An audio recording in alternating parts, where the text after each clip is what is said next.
Our strawberry season is now underway in Connecticut. Last week, the folks at Food and Wine magazine taught us how to make rocket pops with them. Today, it's a family-style strawberry shortcake, your favorite. Oh my God, here's Ben Mims with the how-to.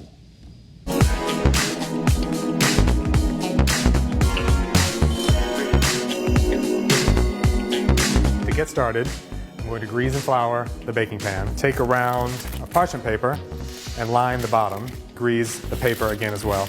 I'm going to dust it with a little bit of flour. And this, along with the butter, helps to create a non-stick layer. 2 cups of flour, 1/4 cup of regular granulated sugar. Then I'm going to whisk these two together just to make sure they're evenly combined before we continue. 1½ sticks of cubed cold butter.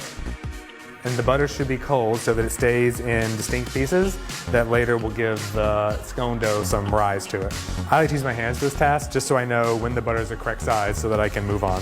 The traditional strawberry shortcake dough is pretty dry and crumbly like a scone. I like to take from my southern upbringing and use a more buttery, tender biscuit type dough, so that's what I'm using here.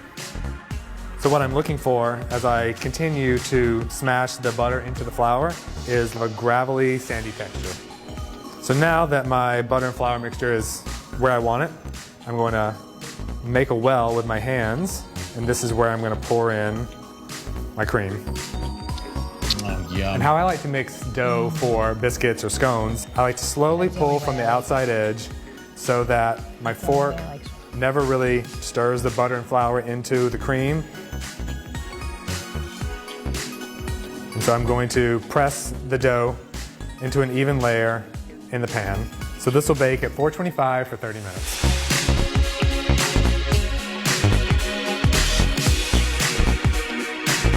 So now that my shortcake is cooled completely, I can start working on the filling, which is the best part, the strawberries and cream. So I know that the whipped cream is at the right stage when it's soft still, and just gently folds over, and then I'm going to quarter each strawberry. I like to use a serrated knife so they can more easily cut through the dough. I'm going to take half the cream and layer it on the bottom. I want to leave about ½ inch of room at the edges because when I add the strawberries on top and the second biscuit layer, it will help spread the cream to the edges. I'm going to put the top layer of the shortcake over the strawberries.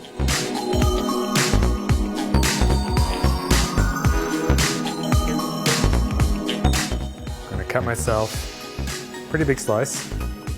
This tastes just like the strawberry shortcake I remember, but in half the time. It's so good. Oh my goodness, Thanks, that looks Ben. so delicious. And what a great idea to make it family style. You can just make it bigger so that you don't have to do all the different individual biscuits. You'll find other fun recipes on the Facebook page for Food and Wine magazine. Food and Wine is published by our parent company, the Meredith Corporation.